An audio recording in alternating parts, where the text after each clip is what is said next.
Bienvenido, muchas gracias por asistir al curso y os voy a presentar a las personas que estamos en la mesa y ahora os hablaré un poco de la incidencia. Tenemos en primer lugar a Amparo Torres Valencoso, presidenta y consejera delegada del ITAP. Buenos días a todos y a todas y en primer lugar pues daros la bienvenida a la Diputación de Albacete. Esta es la casa provincial de todos los municipios, de los 87 municipios de la provincia de Albacete y también de las personas que hoy os encontráis con interés para asistir a este curso formativo de un cultivo tan importante, con tantas señas de identidad, con tanto arraigo a nuestro territorio como es el azafrán. Y en primer lugar quería dar la bienvenida al delegado de Agricultura, Agua y Desarrollo Rural, a Ramón Sáez. Muchísimas gracias, Ramón, por estar aquí, por contar la consejería siempre con la Diputación de Albacete y con el ITAP para la divulgación en temas de investigación del sector agrario. Y también, bueno, a Pedro, gerente de la Denominación de Origen Protegida, y a Carlos, que no nos ha podido saludar por un fallo de la tecnología en esta mañana, pero bueno, pues le damos también la bienvenida, espero que nos esté escuchando, y gracias también a la Denominación de Origen Protegida del Azafrán de la Mancha por contar con este espacio, con el de la Diputación Provincial, para este curso de formación, que además desde el ITAP es un cultivo con el que venimos trabajando desde hace prácticamente 30 años en nuestra labor divulgativa al sector agrario y también en nuestra labor investigadora. Un cultivo, como les decía, pues con mucho arraigo en nuestra provincia. Sabemos que Castilla-La Mancha es la principal productora de azafrán en el territorio nacional y nuestra provincia, Albacete, también lo es. Venimos de unos datos desde el año 2005 que fueron creciendo en territorio, en superficie cultivada de manera exponencial, aunque a lo largo de la mañana de hoy seguramente que se van a tratar y se va a hablar de las dificultades del cultivo, de la reducción de la producción y de la variación también de los precios en estas últimas campañas.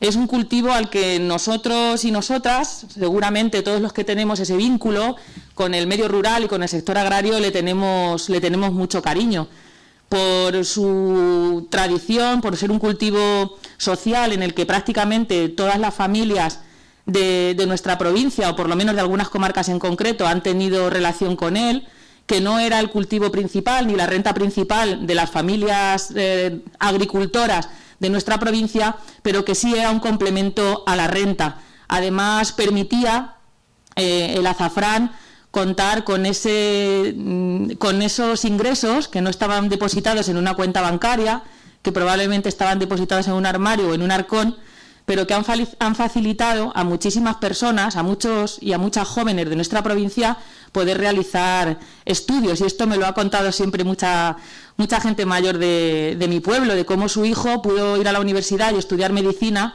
aparte de por las becas del sistema público, porque había un complemento a la renta que les facilitaba el azafrán y que en momentos de necesidad sacaban de esos armarios o de esos arcones y los vendían para poder tener esos ingresos extras.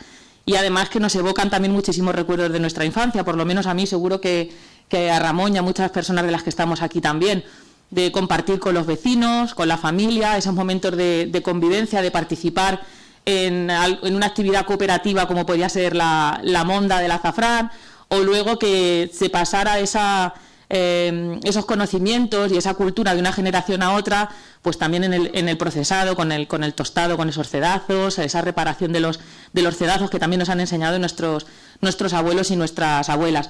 Pues pasamos de esos recuerdos que nos evoca el azafrán a saber que es un cultivo muy arraigado en nuestra provincia y que desde todas las administraciones que estamos aquí tenemos participación también en lo que es la innovación y la tecnología.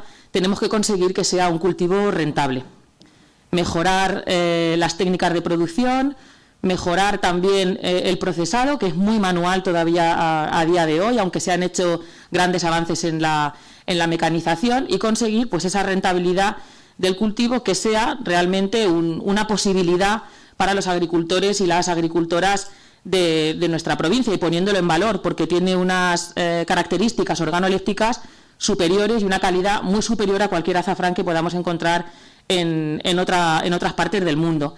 Hemos colaborado desde el ITAP en nuestra labor de divulgación, con cursos, con formación, con la cátedra de Química Agrícola. Aquí está Gonzalo, que además fue profesor mío, me alegro mucho de poderte saludar esta mañana.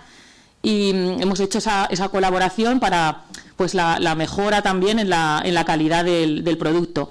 Nuestra actividad investigadora, como Horacio ha liderado desde el ITAP, junto con Mabel, la directora técnica, pues ha venido a contribuir a conseguir que tengamos cormos libres de virus, a mejorar también todas las cuestiones relacionadas con la fitotecnia del cultivo, con las técnicas agrarias, también investigación en cuanto a la mecanización y, por supuesto, a disposición del sector nuestro servicio, el SEDAF, para conseguir pues esa sanidad vegetal que necesita el material, los cormos, a la hora de implementar una buena plantación para poder obtener una buena cosecha y una buena calidad del producto que podamos defender. Por lo tanto, pues yo es un cultivo que me encanta, lo sabéis, con el que tengo mucha relación y he tenido relación, y espero que a lo largo de la mañana pues de aquí puedan salir unas conclusiones muy positivas, un impulso de ilusión y de conocimiento para seguir avanzando y poner en valor, como se merece, un cultivo que desde la denominación de origen protegida se defiende a la perfección. Yo ya le voy a pasar la palabra a Ramón. Pedro, muchas gracias. Un momentito, voy a intervenir en nombre del presidente. Muchas gracias, Amparo. Porque Carlos Fernández no ha podido asistir porque tuvo una operación hace unos días, está convaleciente de una operación de corazón y iba a conectarse, pero por problemas técnicos ha sido imposible. Así que simplemente trasladaros el saludo, su saludo hacia vosotros, el agradecimiento por la asistencia y el planteamiento de estas jornadas que están financiadas por los fondos FEDER, el Ministerio y la Consejería. Y pues lo que estamos buscando es intentar buscar medidas correctoras y preventivas que nos permitan resolver el problema que nos hemos planteado y que vaya a haber a continuación sobre la caída tan importante de rendimiento de los últimos 8 años. Así que, sin más, paso la voz a Ramón. Muchas gracias. Gracias, Amparo. Bienvenidos a todos y a todas.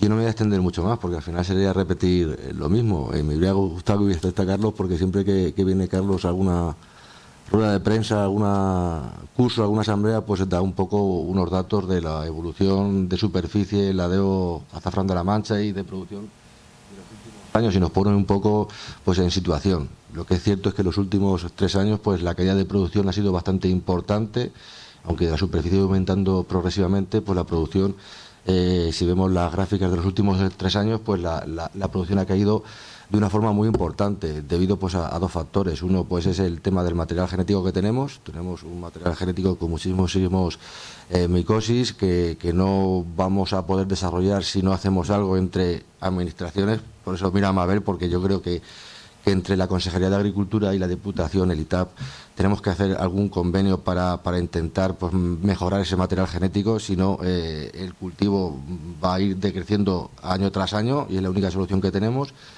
También tenemos que en ese convenio pues analizar pues un poco cómo está influyendo el clima en el cultivo. Estamos viendo que muchas veces estas últimos años, esas faltas de horas de frío y los veranos tan calurosos, pues por un lado no está habiendo una diferenciación floral adecuada y muchas veces un aborto importante de flores, y estos 2 factores yo creo que son importantísimos para que el desarrollo del cultivo en Castilla-La Mancha vaya más. Si no, nos vamos a encontrar una barrera, nos vamos a encontrar pues un escalón que nunca vamos a poder saltar y se va a quedar como un cultivo residual. El azafrán puede ser hoy en día rentable, muy rentable. De hecho, muchísima gente que se quiso incorporar a la agricultura optó por este cultivo, pero chocó con la falta de material genético en condiciones. Hace poco, unos meses atrás, tuvimos una reunión en la Delegación Provincial de Agricultura y creo que tenemos que intentar entre las distintas administraciones pues intentar atajar el problema o darle una solución. Sí que hay un proyecto de innovación dentro de la orden que hemos sacado en la Consejería de Agricultura, en que interviene el ITAB, la denominación de origen, Funtescan, el IRIAF, un proyecto que creo que al final va a ser un proyecto pequeño para atajar pues estas problemas que podemos tener, pero debemos de buscar algo más ambicioso esta tarde, si viene la directora general, que a lo mejor os anticipo que a lo mejor no va a poder llegar a tiempo a la clausura, se lo trasladaremos y si no se lo trasladaré al consejero de que tenemos que hacer algún convenio para un programa de investigación, porque si no, creo que este escalón nunca lo vamos a saltar. Con el tema del otro cuello de botella que tenemos, pues es el tema de la mecanización. Sabéis que tenéis una falta, la mayoría de los productores, que yo aquí, algún productor que otro, importante con el tema de la mano de obra, sobre todo concentrar la mano de obra en muy poco tiempo, muchísima mano de obra. Pues aquí sí que hay iniciativas privadas que están invirtiendo bastante dinero y que van avanzando. Espero pues que eso al final llegue a buen puerto y que ese cuello de botella se pueda solventar. Por mi parte, nada más, agradecer a la Denominación de Origen pues la campaña que está haciendo de promoción, de saber o dar a conocer las virtudes del azafrán y los problemas del azafrán, y al ITAB ya a la Diputación por contar siempre con nosotros. Y por mi parte, nada más, muchísimas gracias y que tengáis una buena jornada.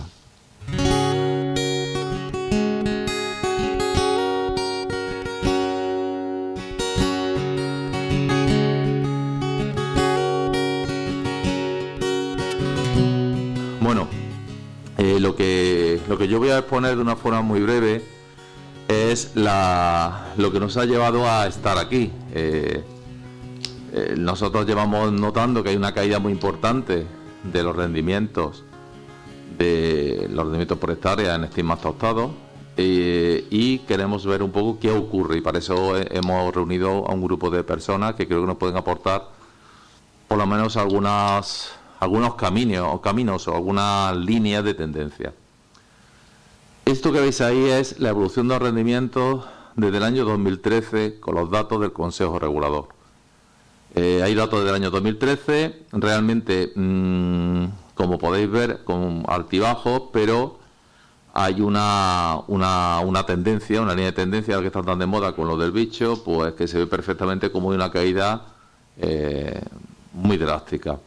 Esta caída se manifiesta en una oscilación de 5,72 kilos, desde el valor máximo al mínimo.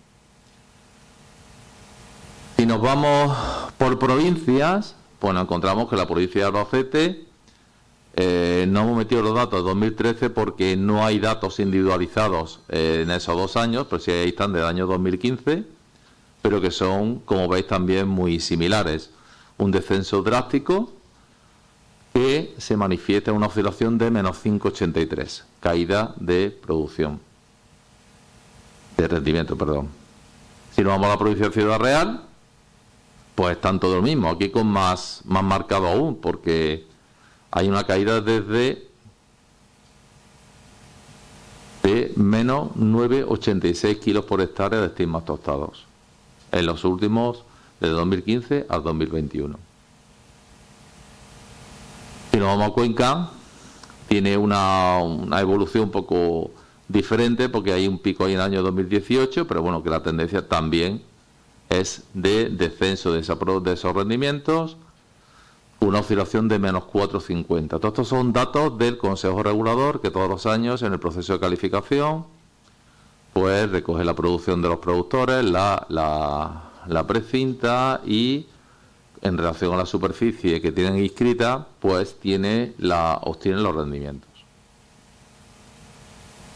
Toledo, pues sigue la misma pauta. Fijaos que tiene un comportamiento parecido a Cuenca, y lo mismo, una tendencia de caída que llega a menos 5,60 kilos por hectárea. En fin, que nos encontramos que en la zona de producción de la DO hay una caída, hay una media de producción en este periodo de 2015 al 21 de 6,52 kilos por hectárea, con una oscilación de menos 5,72. Y si nos vamos al conjunto de cada una de las provincias, pues hay un descenso en todas ellas, y destacando Ciudad Real, donde la caída es mucho mayor.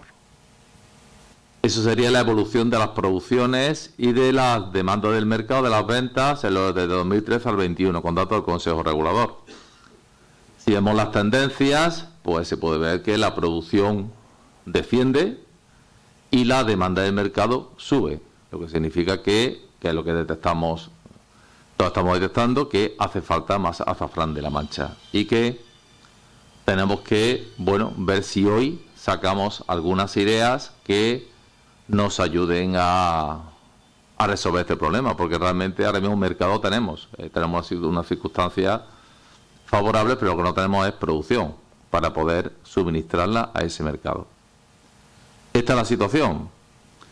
Lo que van a hacer los siguientes ponentes es, bueno, vamos a ir viendo cómo se puede explicar de alguna forma esta situación y, insisto, ¿qué se puede hacer? Si se puede hacer algo, que yo espero que sí, yo espero que sí.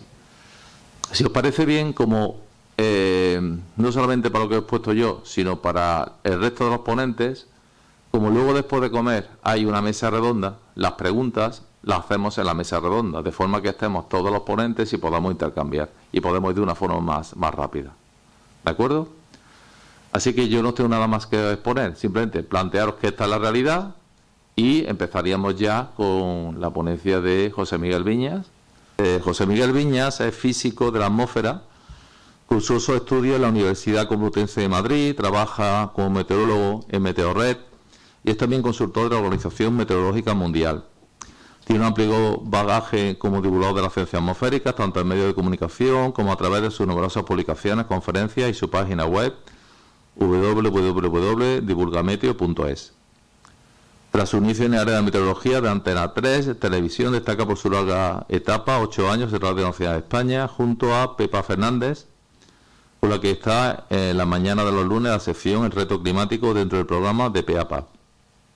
Ha dirigido y presentado el programa de radio Los Cuatro Elementos en CM Media, es el actual hombre del tiempo de Agropopular de la COPE, junto a César Lumbreras, y en televisión colabora con La Aventura de Saber y Órbita Laica, la 2 de Televisión Española, siendo el cambio climático una de las temáticas que habitualmente se aborda. Es uno de los socios fundadores de ACOMET, la Asociación de Comunicadores de Meteorología, y autor de 8 libros sobre el tiempo y el clima. Su primer libro, Estamos cambiando el clima, Sirius, 2005, lo dedicó al cambio climático. Y el que está preparando en la actualidad, que ve la luz en el otoño de 2022, también estará dedicado al tema. Su perfil en redes sociales es @divulgameteo. Y aquí lo tenemos. Muchas gracias y un placer conocerte personalmente. Muchas gracias, encantado.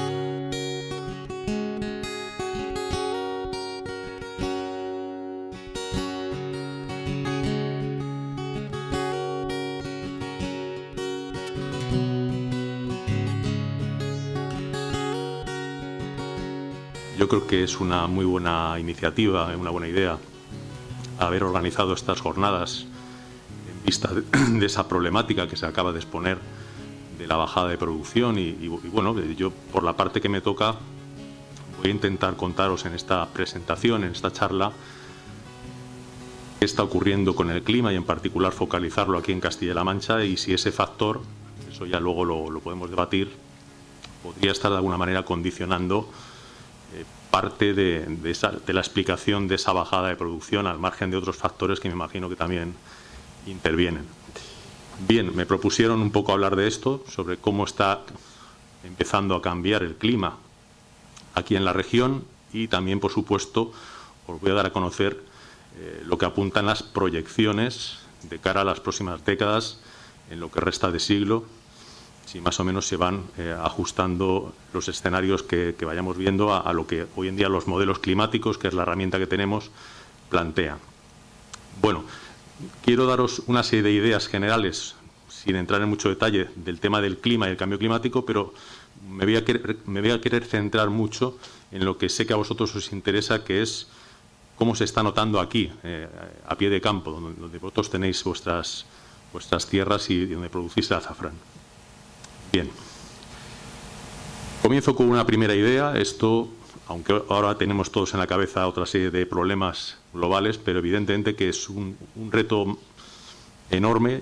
Yo lo califico siempre en las charlas y en mis textos como el mayor al que nos hemos enfrentado nunca, porque es global. Es decir, que lo que está ocurriendo en el clima no es algo que nos va a afectar solo a nosotros aquí en Albacete, en Castilla-La Mancha o en España, sino que está afectando a todos los rincones del planeta.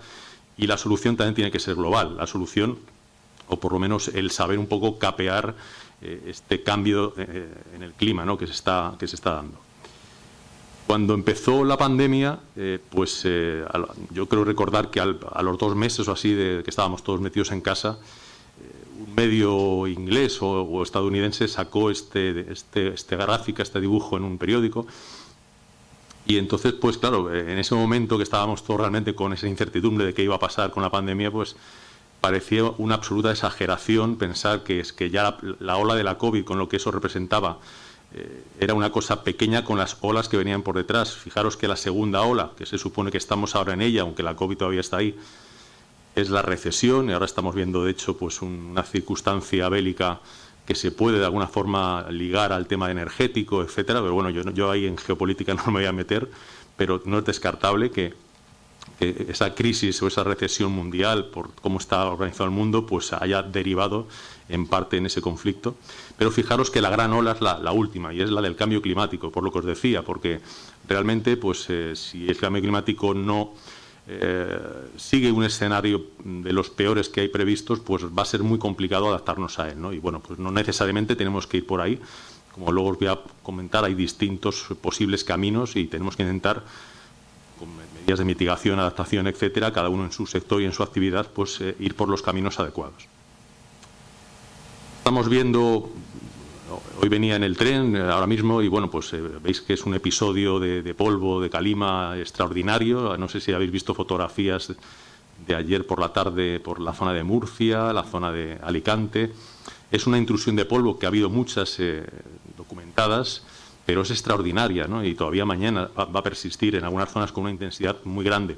Este tipo de cosas tan extremas que nos llaman tanto la atención, de alguna manera lo que nos están manifestando o diciendo es, pues lo que pongo aquí, viene a ser una respuesta del sistema terrestre a todo ese tipo de cosas que hemos ido haciendo y que ha ido revirtiendo en el clima, ¿no? Y no es una exageración, aunque es cierto que no se puede relacionar a la ligera cualquier cosa extraordinaria que vemos con el cambio climático, pero hay bastantes indicadores que apuntan en esa dirección.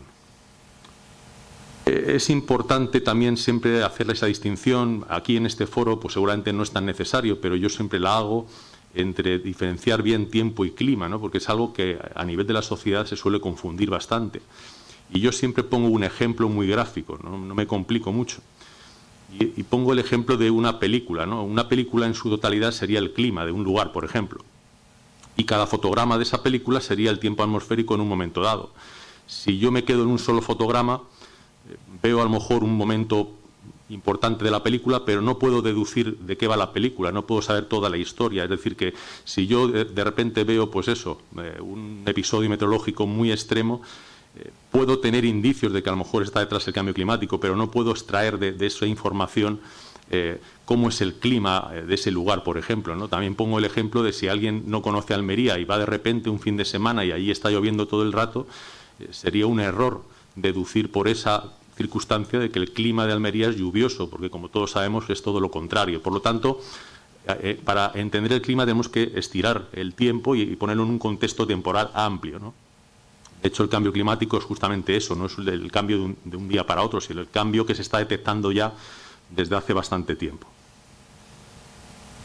Pensando en tiempo extremo, esto que os decía, pues como también os he apuntado, pues no se puede a la ligera relacionarlo con el cambio climático cualquier cosa. Lo que sí que se puede hacer y se debe de hacer es llegar a esta conclusión, y es que esa mayor frecuencia, esa mayor intensidad en los fenómenos que estamos observando en los últimos años sí que lleva esa firma del clima, del cambio del clima. Ahí sí que se puede establecer esa relación, pero no en un episodio en concreto. Eso ya requiere de unos estudios de atribución que son complejos en algunos casos. Por poner un ejemplo bastante cercano de la manera en la que el clima se está volviendo extremo, no me voy a ir muy lejos, me voy a quedar aquí. Fijaros, el año pasado el Observatorio de Toledo, un observatorio ya centenario, batió en un único año 4 récords absolutos de su serie histórica, centenaria, como digo. Y todos seguramente que lo habéis vivido, ¿no? En el mes de enero, el famoso episodio de la borrasca Filomena, la nevada que dejó en Toledo capital un espesor de en torno a medio metro. No había en esos 100 y pico años constancia de una nevada de magnitud similar en 24 horas. Por otro lado, a raíz de esa tremenda nevada que afectó a buena parte de Castilla-La Mancha, los días siguientes se produjo una ola de frío, precisamente porque la permanencia de la nieve en el suelo en esas cantidades provocó que el aire, que ya estaba frío, se enfriara muchísimo y llegó a registrarse en Toledo la temperatura mínima absoluta de su serie histórica, esos menos 13,4 grados el día 12. Llegó luego el verano y llegó la ola de calor que afectó a todo el sur del Mediterráneo y que nos pilló a nosotros un par de días bastante de lleno, con récord absoluto en Toledo capital de su temperatura máxima más alta jamás registrada, 44,2 grados, el día 13 de agosto. Y para rematar este año extremo, o ese año extremo en Castilla-La Mancha y en particular en Toledo, llegó una de las danas que afectó al final del verano y principios del otoño, y concretamente la del último día de agosto y parte del 1 de septiembre, dejó casi 60 litros por metro cuadrado en 24 horas. No es el récord absoluto de precipitación en 24 horas en Toledo de toda la serie histórica, pero sí el de todo el mes de agosto, todo el mes de septiembre. El récord lo tengo ahí en pequeñito, fue de un mes de octubre del 2008, casi 90 litros. Es decir que 4 cosas extraordinarias ocurriendo el mismo año. Esto realmente es el cambio climático, no el hecho de que en un momento dado haya una gran nevada, un gran episodio de calima o una ola de calor, sino la concentración de este tipo de cosas de magnitud tan extraordinaria. Y esto a vosotros os complica un poco la gestión de vuestra actividad, porque claro, uno puede pensar que cada año es distinto y puede venir más lluvioso, menos, más calor, menos, pero adaptarse a este tipo de extremos es realmente complicado. Bien, siguiendo con el tema del tiempo y el clima, bueno, la climatología es la ciencia que estudia el clima y por supuesto sus cambios. Aquí voy muy rápido. La palabra clima viene del griego y significa pendiente e inclinación, porque en la antigua Grecia los primeros que se empezaron a interesar por el comportamiento del clima, pues observaron que en función de la altura del sol, de la inclinación de los rayos, el que estuvieras más al norte o más al sur con respecto al Mediterráneo, que era donde se asentó la cultura clásica, pues los climas eran más fríos o más cálidos, ¿no? Algo que nos parece hoy en día muy evidente. En los antiguos atlas del siglo XVI, XVII, pues siempre la manera de representar las regiones climáticas de la Tierra era como bandas paralelas a lo largo del planeta, pues la zona frígida, en este caso, la zona fría, la zona polar, la zona tórrida, la zona ecuatorial, y nosotros en la zona templada, en las latitudes medias. Pero claro, con el avance de la ciencia del clima, de la climatología, pues se pudo comprobar algo más tarde que en realidad hay más factores que influyen en el clima de un lugar, no solamente la latitud de esa zona, sino la altitud, la cercanía mayor o menor al mar, a una zona oceánica. Eso condiciona los climas y hace que al final tengamos una variedad, un mosaico de ellos distribuidos de esta manera en la Tierra. Lo que está ocurriendo ahora con el cambio climático es que precisamente por la manera tan rápida además en que está subiendo la temperatura, esa distribución de climas, esa clasificación de Köppen que está aceptada a nivel de la comunidad científica, pues en los próximos años vamos a ir viendo cómo va variando, ¿no? Aquí, por ejemplo, si os fijáis, en España, pues empiezan a aparecer zonas, y algunas aquí en Castilla-La Mancha, donde el clima ya se parece más al que tenemos en algunos lugares del norte de África que al que solíamos tener aquí, aunque hay zonas áridas. O fijaros la zona de Siberia, donde a finales de siglo pues va a haber un clima templado en latitudes que ahora mismo son subpolares. Es decir, está cambiando el clima y están cambiando también las zonas climáticas. Pensando ya en Castilla-La Mancha, bueno, pues aquí tenemos un claro clima dominante, que es un Mediterráneo continental, con veranos calurosos, con inviernos fríos, eso es lo normal aquí. Y además, cuando me ofrecieron venir a esta jornada, yo quise saber y pedí el mapa de dónde están las zonas productoras de azafrán, y comparando los dos mapas, el de las zonas climáticas y el de la zona de producción de vuestro producto, pues se ve claramente que está muy adaptado a ese tipo de clima. No tanto al clima que hay, pues algo más distinto en el norte de la provincia de Guadalajara o ya lindando con Extremadura, sino esa gran zona central o principal de Castilla-La Mancha con ese clima hasta un cierto punto extremo, mediterráneo, pero con un marcado carácter continental. El hecho de que esos extremos climáticos, como lo que os acabo de comentar de Toledo, vayan al alza, estén aumentando, pues eso de alguna manera sí que necesariamente, si no está impactando ya, desde luego que va a impactar en vuestra actividad, y finalmente eso también se reflejará en la producción del azafrán en este caso. Aquí he puesto un par de mapas que seguramente que ya conocéis un poco, pues cómo es la distribución de la temperatura media anual en la región. y la precipitación media anual.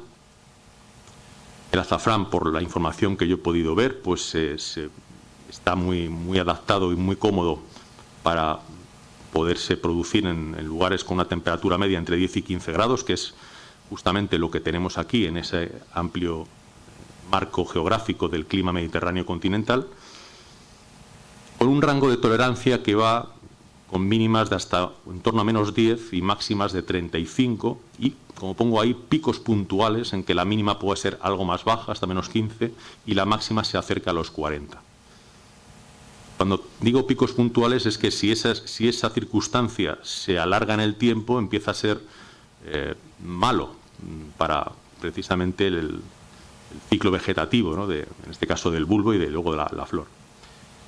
El azafrán es resistente a un clima seco y cálido, esto lo sabéis, pero aquí para mí está una de las claves, y es en lo que voy a incidir ahora en la charla.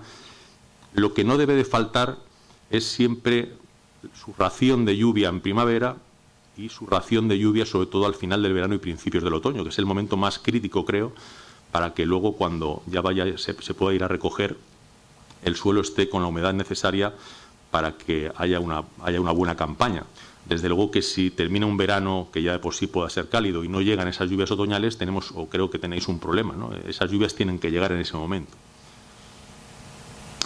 Aquí tengo el episodio de calor del pasado verano, el del récord absoluto en Toledo, y fijaros que bastantes localidades de Castilla-La Mancha superaron en 3-4 grados los 40, ¿no? Es decir, fue un pico de calor muy acusado, y en la gráfica que tengo de cómo se comportó el verano, junio, julio y agosto en Toledo capital, fijaros que la media de las máximas es esta curva de línea discontinua, y fijaros en cuántos días de todo el verano se superó esa curva, y además cuántos días estuvimos por encima de 40 grados. El principio del verano no fue extremadamente caluroso, pero a partir de mediados de julio, ya de la canícula, y sobre todo en este último tramo, la ola de calor, fijaros que con mucha holgura, con bastantes grados de diferencia, se superó ese pico que he puesto antes de 40 grados, donde ya pues el azafrán sufre, ¿no?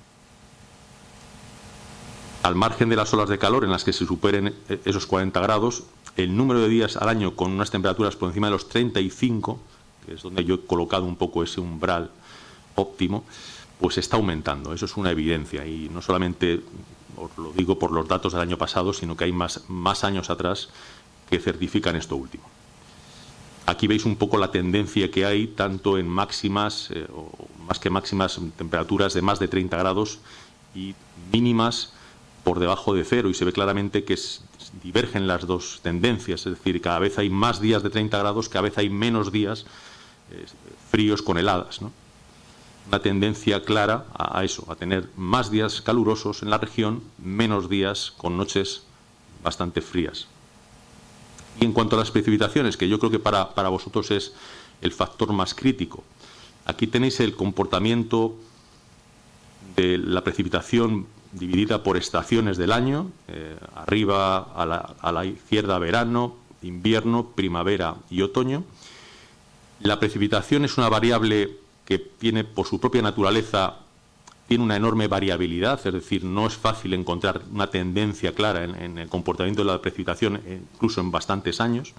Pero fijaros que de estas 4 gráficas sí que se ven dos cosas significativas. En primer lugar, si nos fijamos en la precipitación en verano, que sabemos que de por sí es pequeña, está además muy focalizada en la actividad tormentosa, por ejemplo, sí que se observa desde los años 80 hasta la actualidad una tendencia decreciente en cuanto a la precipitación. Es decir, los veranos son secos de por sí aquí en Castilla-La Mancha, con el clima que tenéis, pero hay una tendencia que todavía sean más secos de lo normal. Más días de canícula, estos días en los que, bueno, pues no hay prácticamente nubes, no crecen tormentas, mucho calor. Y fijaros ahora si nos vamos al otoño, que, como os decía, creo que es una de las épocas del año más críticas para vuestra actividad. A diferencia del invierno y la primavera, que sí que se ven picos, años en los que ha llovido mucho, años en los que ha llovido poco, pero hay, digamos, que unas ciertas secuencias de varios años seguidos húmedos, varios años seguidos secos. En el otoño, en los últimos años, se detecta cómo esos dientes de sierra son más acusados, es decir, que la alternancia de otoños que llueven muy poco, otoños que de repente llueve mucho y en unos cuantos episodios se está acentuando, ¿no? Y eso sí que creo que podría incidir negativamente en vuestra actividad, porque claro, el hecho de que llegue el final del verano y tengamos un otoño en el que no sepamos si van a caer pues los 60 litros por metro cuadrado que debería de caer, o se queda la cosa en 10 o se va a 150 por un extremo, pues eso realmente es complicado de gestionar. Y esa parece ser la tendencia en vista del comportamiento pluviométrico por estas gráficas que os pongo. Bien, voy un poco otra vez a la generalidad. Ahora vuelvo dentro un poco a Castilla-La Mancha. Bueno, esto yo creo que sobra en este foro también, pero bueno, sigue habiendo gente que discute el tema de que las emisiones de CO2 que sean verdaderamente las responsables de la subida de la temperatura global, del calentamiento global. Y eso ya desde hace bastante tiempo no se puede discutir. Cuando yo publiqué ese libro que habéis comentado en la presentación en el 2005, no es que hubiera grandes dudas de que el cambio climático era antropogénico, pero bueno, había más incertidumbres de ciertas cosas, pero la ciencia del cambio climático ha avanzado mucho desde hace 15 años y desde hace ya por lo menos 10 se tiene casi ya la certeza de que realmente si no introducimos ese factor de emisiones causadas por nuestras actividades en el sistema climático, no observamos el comportamiento que se ve, por ejemplo, en el ascenso de la temperatura. Hay emisiones sin control del CO2 que, lejos de disminuir, a pesar de que llevamos muchos años hablando de la mitigación, siguen aumentando. Hoy en día estamos hablando del orden de 40.000 millones de toneladas al año de emisiones de CO2 equivalente a la atmósfera. Estamos en máximos históricos, de hecho. Ahora, con este conflicto bélico, pues se plantean incertidumbres a nivel de emisiones, porque, por ejemplo, si seguís la actualidad, sabéis que, por ejemplo, Alemania, que en principio dijo no a la energía nuclear, está intentando aprovechar ahora las centrales que tiene térmicas de carbón. Si empieza a quemar carbón para abastecerse, porque al final no se puede contar con gas ruso, pues eso redundará en que las emisiones de CO2, en Alemania en particular, pues aumentarán, ¿no?, más que estos últimos años. En fin, que no está nada claro que la curva, que en teoría tenemos que intentar que baje, pues siga yendo hacia arriba. Y ese CO2, además, como pongo aquí, porque también se discute, si se analiza a nivel de isótopos, un análisis isotópico lleva nuestra huella, es carbono que se sabe que viene de la combustión, no hay ninguna duda al respecto. Y con el metano ha pasado algo parecido, pero con una singularidad. El metano, pues a partir de finales de los 90 y los primeros años de este siglo, parecía que estaba estabilizado, que no iban a más las emisiones tanto de nuestras actividades como naturales, y sin embargo a partir de 2005-2006 empezó a repuntar y ahora está también disparado hacia arriba. Las causas, pues hay causas, hay una especie de mezcla entre causas de nuestras actividades, cambios de usos de suelo, por ejemplo la producción masiva de campos de cultivo para alimentar el ganado, el propio ganado extensivo, etcétera. Y luego factores naturales, porque, por ejemplo, habréis escuchado lo del deshielo del permafrost. Hay zonas donde está aumentando la emisión de metano de manera natural y todo eso redunda en que la curva va hacia arriba, ¿no? Y esto tampoco es buena noticia porque es un gas de efecto invernadero incluso más poderoso que el CO2, aunque no dura tanto en la atmósfera. Bien, por ir rápido, el calentamiento global, pues es realmente hasta hace poco era lo que principalmente nos informaba de que estaba habiendo un cambio climático. Y el azafrán, y aquí podía haber puesto el olivo, podía haber puesto la viña, pues aunque tiene una cierta capacidad de resistencia, está adaptado para este clima, como digo, mediterráneo continental, pues algo de esta magnitud pues empieza, lógicamente, o debería de empezar a acusarlo, ¿no? Esta es una manera muy gráfica de representar cómo está subiendo la temperatura. Imagino que esta representación os suena de haberla visto en algún sitio. La diseñó un climatólogo inglés hace unos años y lo que hace básicamente es asignar un color a cada una de esas barras que representa la anomalía de temperatura de un año a escala global, aunque estos gráficos se pueden hacer para España solamente o incluso Castilla-La Mancha. Y bueno, pues se ve claramente cómo desde mediados del siglo XIX, cuando hay un registro instrumental representativo de toda la Tierra hasta la actualidad, pues los años cálidos van a más y ya estamos instalados, de hecho, en esa zona roja, en esa zona en la que un año tras otro se producen anomalías cálidas a escala global, incluso en los últimos años de mayor magnitud que años anteriores. Ahora mismo la subida de la temperatura a escala planetaria es de en torno a 1,2 grados, que parece muy poco, pero estamos hablando de todo el planeta en promedio.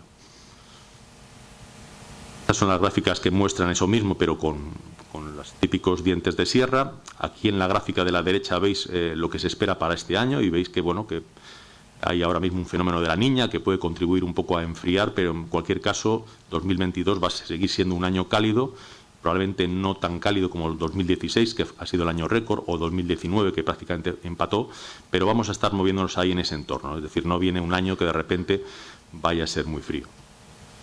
Y claro, con esa tendencia observada, pues si lo proyectamos hacia el futuro, pues vemos que va a ser cuestión de 10-15 años en que alcancemos el 1,5 grados del que habréis oído hablar, lo que supondría, si superamos ese umbral, tener una serie de impactos de una magnitud significativamente mayor a la que estamos ya observando actualmente. Vemos también que hay un cierto desacople entre cómo está subiendo la temperatura en zonas continentales y en zonas oceánicas, porque estamos hablando de medios distintos, el agua tiene una inercia debido a su distinta capacidad calorífica diferente, pero también en los océanos se detecta el calentamiento global, en los mares hay olas de calor también marinas, que además interactúan con la propia dinámica atmosférica, y muchos de los fenómenos meteorológicos extremos están de alguna manera produciéndose por ese factor oceánico, esas aguas muy cálidas que de repente pues aparecen en épocas en las que antes el agua estaba mucho más fría y no potenciaba procesos de precipitación intensa, por ejemplo.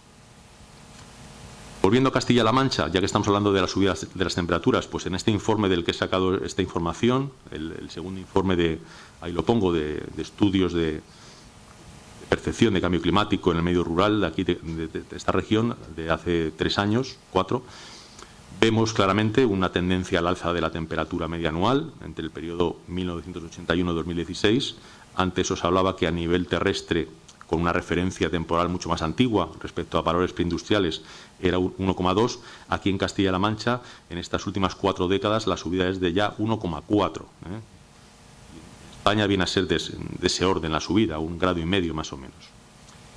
Se puede hacer una diferenciación por provincias. Aquí también cada uno que tenéis vuestras zonas de producción en unas zonas otras, podréis quizá extraer alguna información útil. A nivel provincial es Cuenca la provincia en la que más se ha detectado la subida de temperatura en ese periodo que os he indicado, la mayor tasa de calentamiento. Y si hacemos una diferenciación estacional, se observa que Cuenca sigue siendo donde más aumenta la temperatura, con la excepción, como podéis ver ahí, del otoño, en el que es la provincia de Guadalajara donde más la señal del calentamiento global es más clara, es un aumento ligeramente mayor. Pero en general esa zona conquense de la comunidad es donde la magnitud de la subida de temperatura es mayor. Bien, cuando hablamos de cambio climático hay muchísimo publicado, todos los días se publican, yo diría que decenas de artículos. Lo que más sabemos o más o menos actualizado del asunto en sus diferentes vertientes, que son muchísimas, que es el famoso informe del IPCC. El año pasado salió publicada la primera parte del 6º informe, ya que ha publicado esta Organización de Naciones Unidas.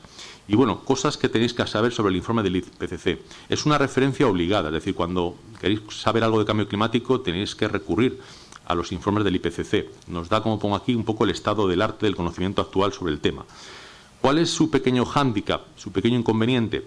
Pues que es tal la rapidez con la que está evolucionando el propio clima, la temperatura, la fusión de los hielos, la evolución de los fenómenos extremos, que se van quedando rápidamente anticuados algunos trabajos e investigaciones que, claro, ahora va a aparecer el informe 6º del IPCC en 2022 y ya seguramente que desde que empezó a elaborarse hace 5 o 6 años, pues hay algunos estudios que no se han podido incorporar al informe y que incluso en algunos puntos pueden contradecir algunas de las cosas del informe. Pero bueno, al final, si queremos tener un documento base, necesitamos hacerlo así, no se puede elaborar de la noche a la mañana, ¿no? Digo, es una referencia obligada, consultar lo que dice el IPCC. ¿Y qué nos dice? Pues este último informe nos dice, o redunda ya en una idea de informes anteriores, es que la influencia humana es la responsable del calentamiento de la atmósfera a un ritmo sin precedentes en los últimos 2000 años. Este es un dato de este último informe que no se indicaba en los anteriores, ¿no? Cuando estamos diciendo 2000 años, ya una escala humana es un periodo bastante dilatado.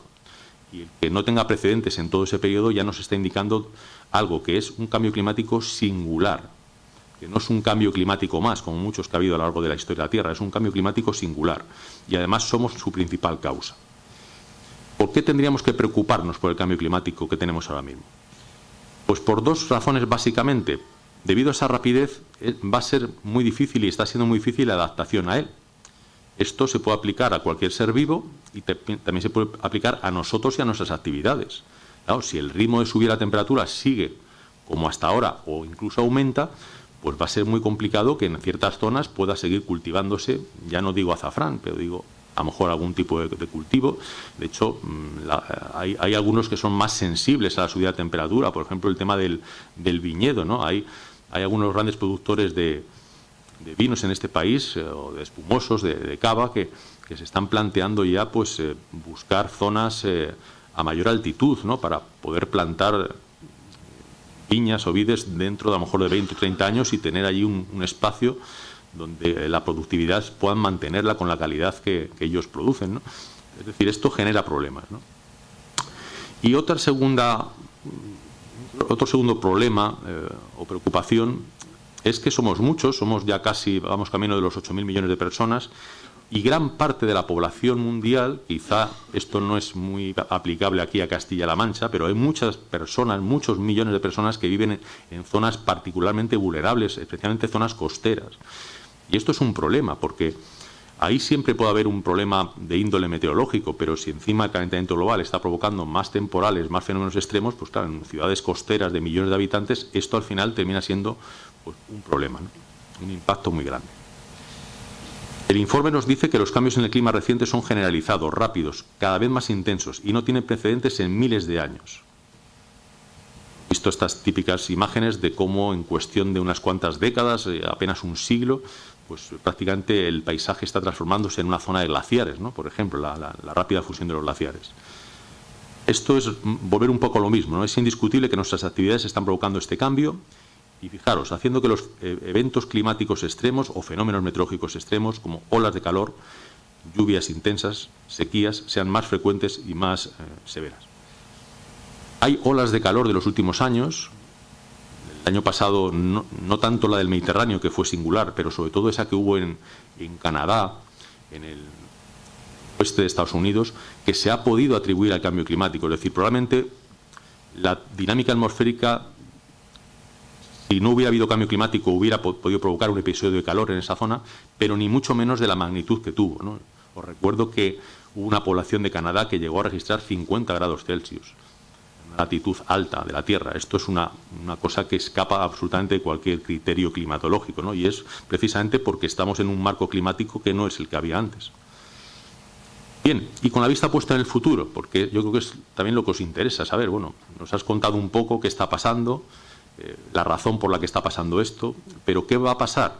Ahí entramos en un terreno que lógicamente es el de la incertidumbre, porque, bueno, por ejemplo, algo como lo que estamos viendo ahora en Ucrania, pues los modelos climáticos no lo tienen en cuenta. No sabemos eso cómo va a evolucionar y si va a tener un impacto medioambiental regional o global. De manera que siempre va a haber incertidumbres. Pero bueno, partiendo del conocimiento climático y de los modelos que cada vez integran más información, se puede llegar a saber un poco por dónde puede ir caminando el clima. Este último informe del IPCC plantea 5 posibles escenarios de emisiones distintas, desde bajas emisiones hasta grandes emisiones, altas emisiones. En cualquiera de los escenarios vamos hacia un mundo más cálido, incluso en el de muy bajas emisiones, que sería la senda a seguir, sería lo que tendríamos que intentar hacer, ir por ese camino. Pero aún así, a finales de siglo estaríamos en torno al 1,5 grados. Es decir, los impactos dentro de unas cuantas décadas ya serían bastante mayores que los que estamos ya observando hoy en día. Esta figura sacada del informe del IPCC del sexto nos muestra cómo iría evolucionando la temperatura en cada uno de los escenarios de aquí a final de siglo. Como podéis observar, en el de muy bajas emisiones, la línea azul seguiría todavía unas décadas subiendo. Este escenario se conseguiría, si lo habréis escuchado, si conseguimos descarbonizar la atmósfera, es decir, que nuestras emisiones de carbón se vayan a cero de aquí a mitad de siglo, que es un reto absolutamente complicadísimo. Pero bueno, vamos a pensar que podemos afrontar eso, podemos llegar a conseguirlo. Aún así, seguiría la temperatura subiendo hasta el 1,5 grados, un poco más, y luego ya, eso sí, la buena noticia en este escenario es que se iría estabilizando y se quedaría ahí en ese entorno de 1,4, 1,5 grados. Pero en cualquiera de los otros escenarios, de los otros 4, veis que la temperatura tiende a ir hacia arriba y ya se va pues a subidas de 2, 3, 4, 5 grados, dependiendo del escenario de emisiones, ¿no? Es decir, salvo los 2 escenarios de bajas emisiones, en el resto, desde luego, con esas subidas, adaptarse a ese mundo tan cálido realmente sería muy complicado por los impactos. Esta tabla la he extraído también de informe, simplemente para que veáis una cosa. Fijaros, aquí en esta primera doble columna aparecen previsión de subida de la temperatura a corto plazo, entendiendo con corto plazo las próximas 2 décadas, desde esta que estamos hasta 2040. Luego, del 40 al 60, mitad de siglo y final de siglo. Fijaros que en cualquiera de los 5 escenarios, lo que os decía, hacia mediados de siglo vamos a estar en el entorno del 1,5 grados. Ahora bien, lo que nos interesa es que a finales de siglo no nos vayamos mucho más hacia adelante, y eso solo se conseguiría con los 2 primeros escenarios. Pero incluso el de bajas emisiones, no el de muy bajas, estamos hablando ya de estar en torno a los 2 grados. Y 2 grados es el doble o algo menos del doble del calentamiento que llevamos en poco más de un siglo. Y ya estamos viendo en los últimos 20 años los impactos que está teniendo el cambio climático. Claro, esto ya nos llevaría a un escenario que realmente sería complicado de gestionar. Bueno, esto paso rápido porque es repetir un poco esta idea, pero realmente los científicos nos están diciendo a día de hoy que ya podemos dar por perdido el 1,5 grados, es decir, que ya se está pensando más en 2 grados y eso ya acarrea unos impactos. En este último informe hay novedades respecto a informes anteriores, hay más información y, por ejemplo, una de las cosas que plantea son escenarios regionales, y esto nos interesa mucho a nosotros porque aquí estoy hablando de Castilla-La Mancha, una región que se engloba dentro de, a su vez, una región que podemos hablar de la región mediterránea, ¿no?, a escala global. Y claro, por ejemplo, pues en el informe nos hace esta división en una especie de celdas regionales del mundo, y por ejemplo, en este caso, el calor extremo, con evidencias de temperaturas extremas, vemos que prácticamente en todo el mundo las hay con una alta confianza. Bueno, aquí en el Mediterráneo con confianza muy alta, es decir, que lo que estamos viendo en las temperaturas ya es una evidencia científica clarísima. Hay lugares donde no hay tanta evidencia, ¿no?, aparece solo 2 puntos o 1 punto, pero en general, a nivel de temperaturas muy altas, hay una evidencia de que está produciéndose en todo el mundo. Con la sequía, ¿qué pasa? Está también un poco relacionado con las altas temperaturas y además incide en la producción de azafrán. Pues fijaros, esto es lo que plantea el informe respecto a la sequía, y esto debería de ser un toque de atención, porque de todas las regiones del mundo solamente hay un par de ellas donde se da un nivel de confianza media en que está aumentando la sequía y además se puede vincular a cambio climático o a influencia humana. Y una de ellas es la nuestra, la región mediterránea. La otra, esta zona del oeste, noroeste de Estados Unidos, oeste de Canadá. Esto es un toque de atención porque fijaros que en muchas otras zonas del mundo o no hay datos que avalen eso o el nivel de confianza es pequeño, pero en el Mediterráneo no. El informe del IPCC deja claro que en nuestra región, y ahí estamos nosotros, no un nivel de confianza alto, pero parece que hay muchas evidencias ya de que la sequía meteorológica, las rachas secas están aumentando. La Agencia Europea de Medio Ambiente estudia desde hace muchos años la evolución de la sequía en nuestro continente, y vemos en este mapa, por ejemplo, cómo nuestra región en particular, Castilla-La Mancha, el sureste peninsular y otras zonas de Italia, de Grecia, de Turquía, el sur de Europa, es donde está habiendo una tendencia mayor en toda Europa a aumentar los días de sequía, la duración de las sequías, más periodos secos. Y proyectándonos hacia el futuro, vemos aquí la diferencia entre un escenario 4.5, que sería al que nos estamos dirigiendo ahora, porque no estamos haciendo gran cosa a nivel de mitigación, o el peor escenario en el que todavía aumentaríamos más las emisiones, y fijaros cómo en el sur de Europa, pues lógicamente los episodios de sequía aumentan y mucho, es decir, se convertiría en un gran problema para nuestra región. Bien, por focalizarlo ya en Castilla-La Mancha, proyecciones climáticas. Escenarios regionalizados que hace unos años elaboró AEMET a partir de datos no del sexto informe que está saliendo ahora, sino del quinto, que es del año 2014. Por ejemplo, análisis de la proyección climática para los distintos escenarios, se consideran 3, de periodos secos, de rachas secas, de sequías. Se ve que hay una tendencia clara al alza según va avanzando el siglo. No es una gran subida, pero se ve que al final estamos hablando de días, aumentan pues del orden de los 5 y 10 hasta mediados de siglo, y luego ya se van acercando a 15, incluso hay picos extremos que podrían acercarse a 20.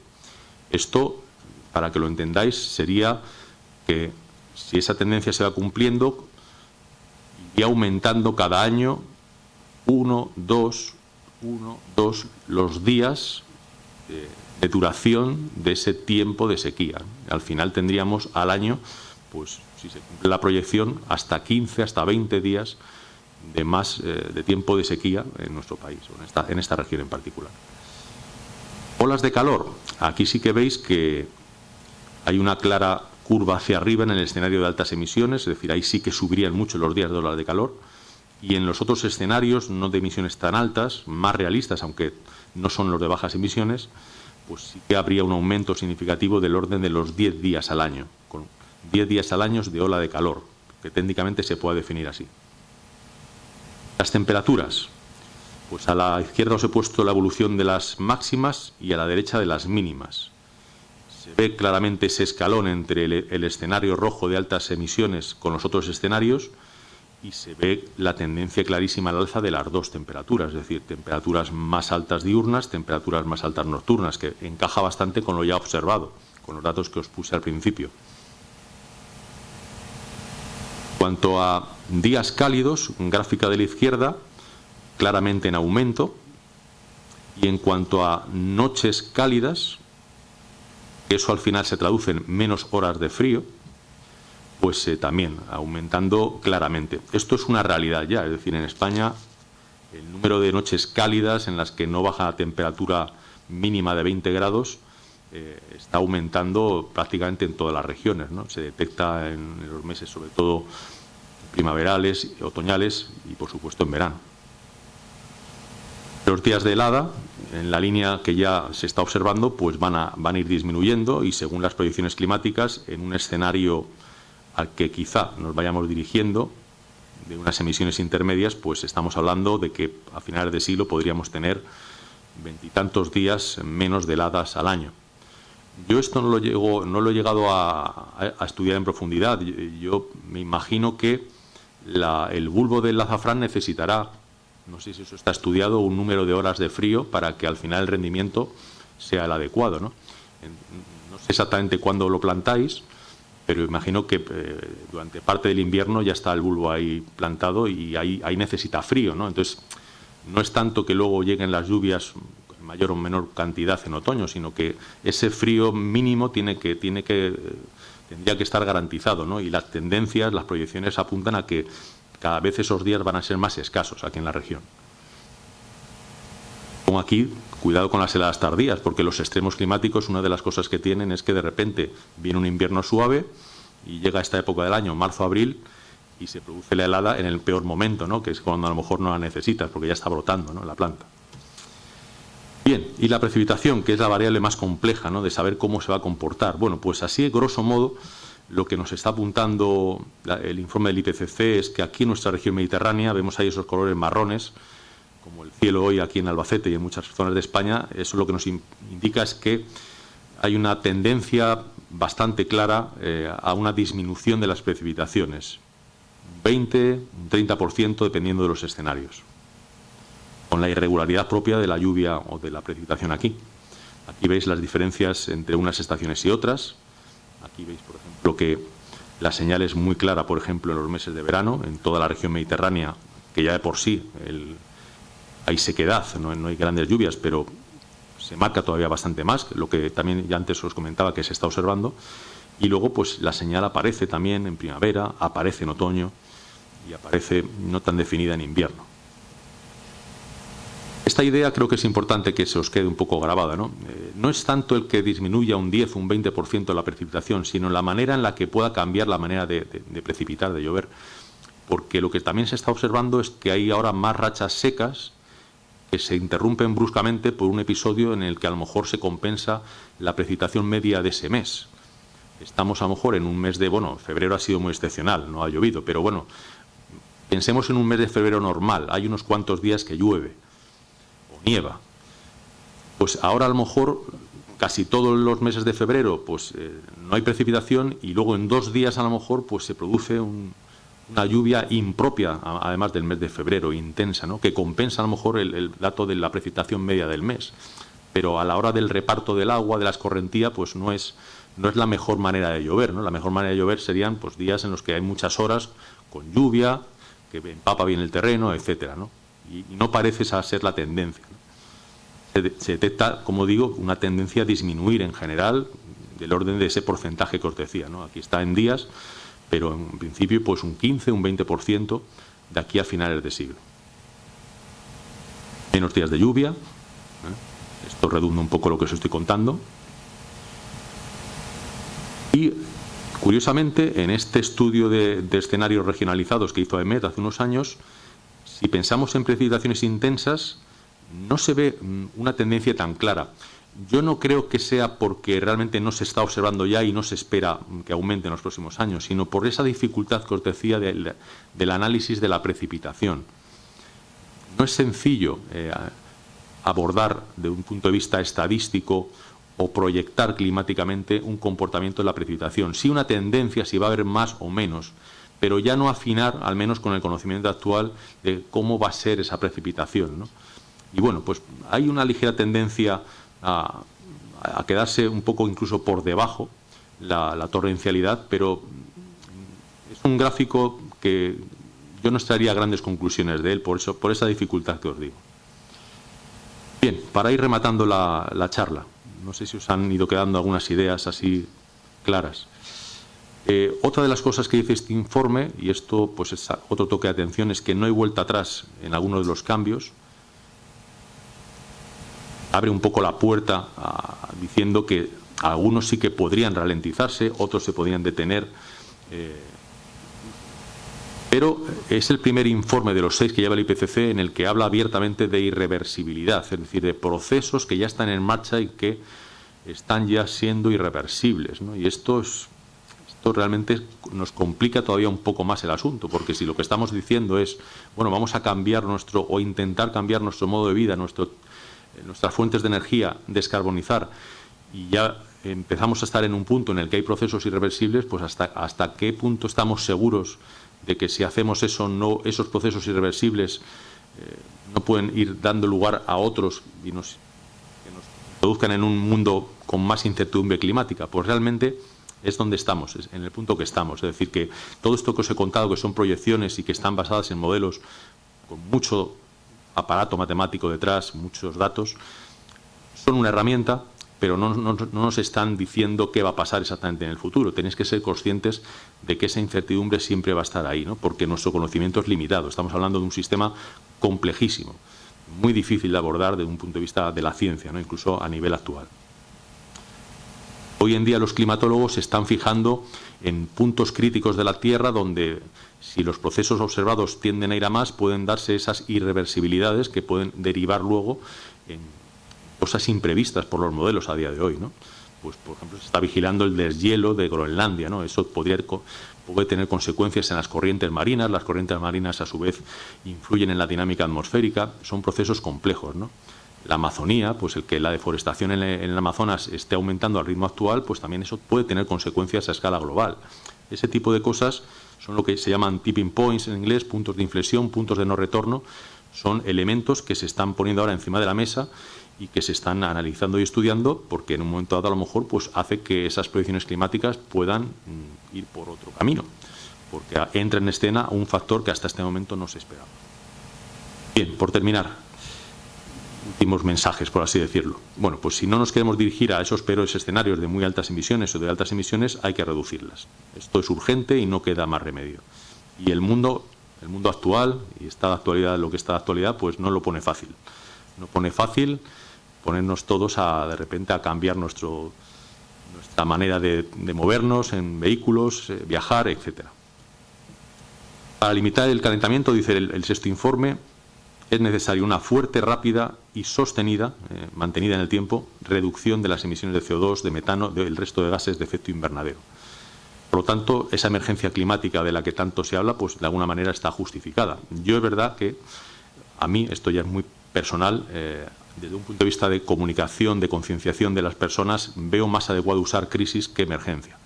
Si estamos siempre hablando de una emergencia, nos vamos a terminar relajando. Si aquí suena la alarma antiincendios, inmediatamente todos nos levantamos y salimos. Si volvemos a entrar y vuelve a sonar, lo volveremos a hacer. Si hay una cuarta, quinta vez que eso ocurre, llega un momento en el que ya hay alguien en la sala que, como ve que no ha pasado nada, pues se sigue quedando aquí aunque suene. Pues estar siempre hablando de emergencia climática en los medios, pues tienes, bajo mi punto de vista, esa parte un poco más negativa. Hablar de crisis, sí, porque dentro del paquete de crisis se puede introducir perfectamente el tema del clima. O sea, por esto que os estoy contando, por lo que está ocurriendo, está claro que vivimos una crisis global a muchos niveles y el clima forma parte de ello, ¿no? Bien, ante estos problemas, los desafíos: actuar con urgencia, se está hablando de 10-15 años, cambiar o intentar cambiar nuestra forma de vida, incluso nuestra actividad, ir cambiando cosas, y de eso se va a hablar aquí hoy seguro, en la vuestra, y rápido hacia esa transición energética deseable. El tiempo se nos acaba, pero todavía está en nuestras manos cambiar a un mundo sostenible. Y por terminar con una frase que no os deje como muy hundidos en la silla, porque siempre que se habla de cambio climático, al final todo parece que es negativo. A mí me lo dicen, joder, todas las noticias que das en la radio es que son siempre malas, ¿no? Pues bueno, yo creo que este mensaje es interesante y es al que os tendríais que agarrar, ¿no? Este desafío, en este caso climático, pues tenemos que verlo como una oportunidad de cambio a mejor, no como una amenaza, no como algo que va a terminar cargándose en mi actividad, sino, bueno, si yo empiezo a introducir cambios, si la sociedad empieza a cambiar en paralelo, pues probablemente llegue a un punto óptimo de mi negocio y no haya ningún problema. Igual que van evolucionando pues las ciudades, ¿no? También muchas veces ese ejemplo, cuando una ciudad que hasta hace poco pues estaba toda con coches por todas las calles y el alcalde dice que va a peatonalizar el centro de la ciudad, todo el mundo se le echa encima, ¿no? Pero bueno, esto es un desastre, te vas a cargar el comercio, nadie va a querer venir a nuestra ciudad si no dejas entrar con el coche. Cuando esa medida se adopta, pues hay unas reticencias iniciales, pero pasan unos meses, pasan un par de años y la gente está mucho más contenta de pasear por su ciudad y que no estén allí los coches pasando de un lado para otro. Pues esto mismo es un ejemplo, se podría trasladar al campo vuestro, a vuestra actividad, en este caso agraria y de la producción de la zona. Bueno, no sé qué tal, si me he ido mucho de tiempo, lo voy a dejar aquí y luego ya, como habéis comentado, esta tarde en la mesa redonda yo creo que es el momento para que, si tenéis alguna duda o habéis tomado algún apunte, lo preguntáis y al resto de la mesa contestamos. Muchas gracias.